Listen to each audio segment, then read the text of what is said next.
What's up guys? Magandang araw sa inyong lahat. Muli ito si Neil Pajaqueros, ang inyong kahigala. Magandang araw sa inyo. Ang oras natin ngayon mahigala is 11:42 ng tanghali. Nandito ko ngayon sa kalagitnaan ng Cubs. Yan, kung napapansin nyo. Yan, ang lawak nito mahigala. Ayan oh. Yan. Damn! Ngayon ako pumunta dito mahigala dahil medyo maganda yung panahon. Noong mga ilang araw kasi laging naulan, medyo makulimlim na nga rin yung ating kalangitan mga higala. Nandito ako ngayon dahil gusto ko lang i-flex sa inyo mga higala yung ating nabili na bagong motor, yung ating bagong service. Ito mga higala hindi para sa akin kundi sa asawa ko. So, binili ko to para sa kanya, meron siyang pang alternate. Kapag gusto niya ng mabilisang biyahe, ito gagamitin niya. Pero papraktisin ko pa siya mga higala para matuto siya nito dahil medyo delikado kasi pag mga single dahil yung balance. So yun mahigala, ipapakita ko sa inyo itong ating bagong motor.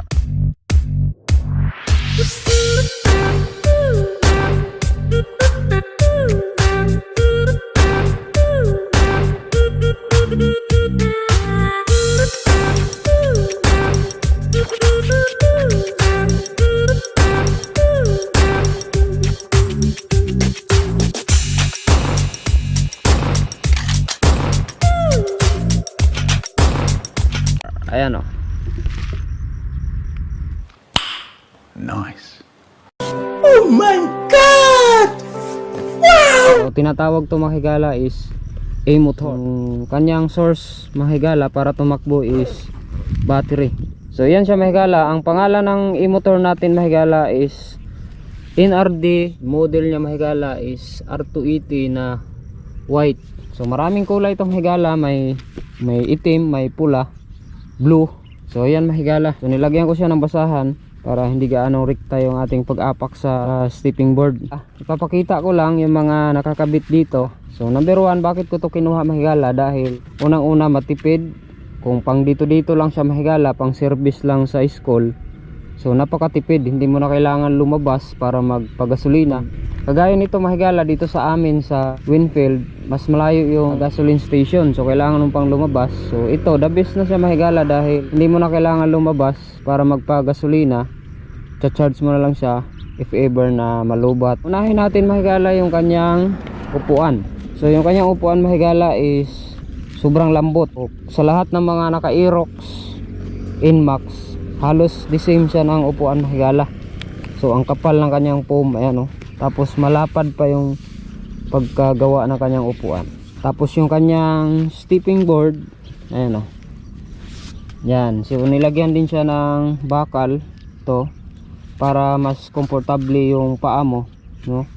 Kasi medyo masikip siya dito pag wala tong ginawang angkasan na to mahigala. Tapos meron ding nilagyan din ng angkasan sa OBR. Yan. Tapos yung kanyang kulay, yan. So kung bahala na kayo pag nakita nyo to sa online na nakalagay NRD e-motor, so bahala na kayo kung anong gusto nyong kulay. Ganitong modelo mahigala na R280, so merong black na available. Sa NRD naman na R280 na sports, na may nakalagay na sports, merong blue at saka pula. So yun lang pagpipilian nyo. So yan. So sa kanya side mirror mahigala, sinauna na look. Ayan oh. Vintage style siya. Ayan. So kitang kita mahigala yung nasa likuran mo. Yun naman talaga ang purpose ng side mirror para kita mo yung likuran. Tapos nilagyan ko siya ng blind spot na side mirror. Tapos yung kanyang panel mahigala, ito yun. Ayan oh. Bubuhayin natin. Ayan yung kanyang panel mahigala oh. Yan, so may nakalagay siya kapag ka ganito nakatigil ka, meron siyang nakalagay na park. Tapos yung bar ng ating battery, tapos yung percent. So bar at saka percent parehas lang yan mahigala, yan yung indicator ng ating battery. Tapos ito yung mga switch ng ating ilaw sa high at saka low. Ito naman yung signal light, ito naman yung kusina, at ito naman yung switch para umilaw yung ilaw natin, at ito yung button para sa pag gusto mo nang patakbuhin. Ayan o, papipindutin mo lang yan, magre-ready na yan mga higala. Ayan. Tapos park. Ayan. Tapos yung kanyang signal light mga higala, so nandito na. So kitang kita talaga pag lumiko ka kasi nandyan siya sa taas. Ayan. So dalawa. Ayan. Tapos meron pa sa likod ito. Ayan o. So hindi siya kagaya ng ibang e-bike mga higala na maliit yung signal light. Ito malaki. Yan, kitang kita. So upgraded na siya, para na talaga siyang motor na di gasolina, yung scooter ba. Ayan, ito yung kanyang visor. Ang kagandahan sa kanyang visor mga higala, maliit lang. Tapos ito yung kanyang ilaw. Ayan o. So kagandahan ito mga higala sa kanyang ilaw is malaki na. Ayan o. So pagdating sa gabi, sobrang liwanag. So gagawa din tayo ng vlog mga higala para dito sa ilaw na to. Titest natin siya sa gabi. So ganun siya ka ganda mga higala. Ito naka projector type na rin. Sobrang lakas yan mga higala.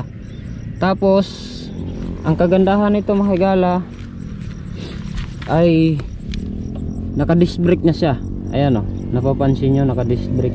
Kalimitan kasi sa mga ibang e-bike naka drum pa rin siya mga higala. Tapos ito yung kanyang tapaludo.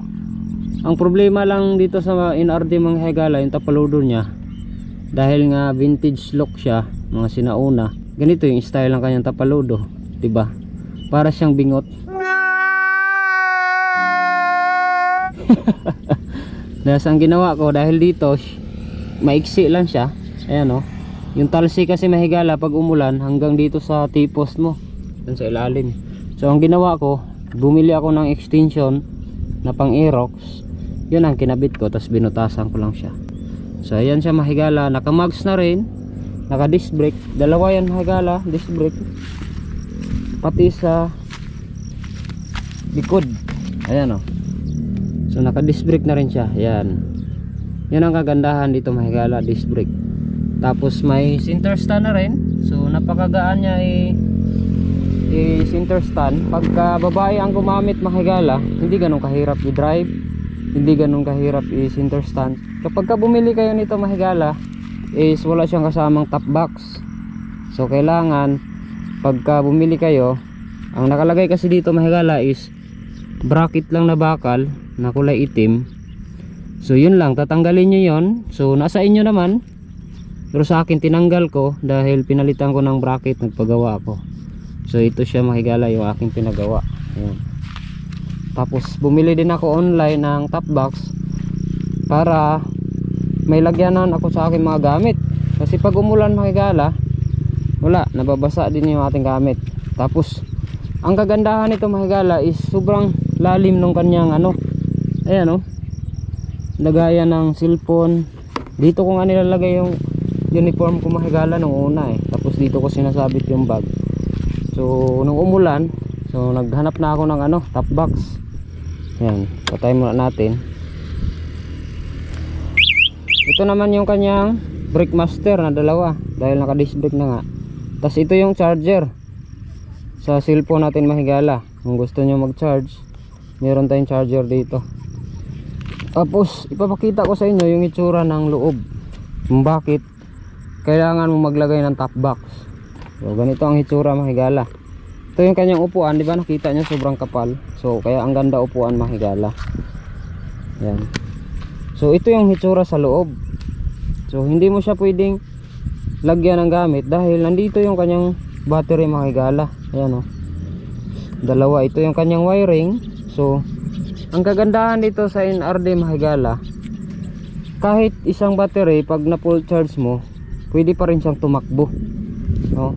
So yun ang kagandahan nito. Hindi kagaya sa ibang e-bike na pag hindi siya na full charge yung isa, hindi mo siya magagamit agad mahigala. Kasi ang alam ko, naka series ata yan mahigala, yung ibang e-bike.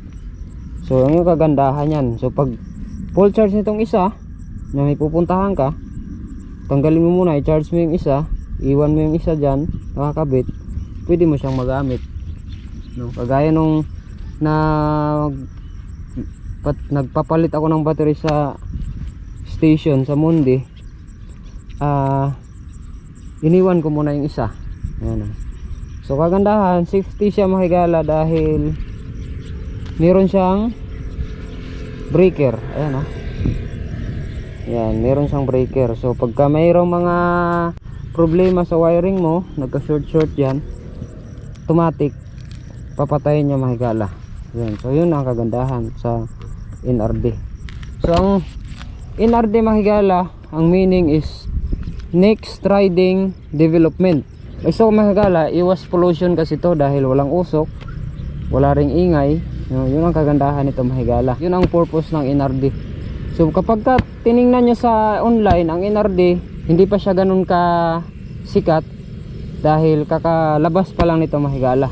Sa sunod na vlog ko mga higala, papakita ko sa inyo kung ilan ang speed nito at kung ilan ang kayang abutin nito mga higala. So yun lang ang nakalagay sa ating e-motor. So pinakita ko lang sa inyo, baka gusto nyong bumili. Yun lang mga higala. Maraming salamat. Kung gusto nyong bumili, bili na kayo mga higala. Wrong page ang NRD, so mag message lang kayo doon para paano yung gusto nyong kunin.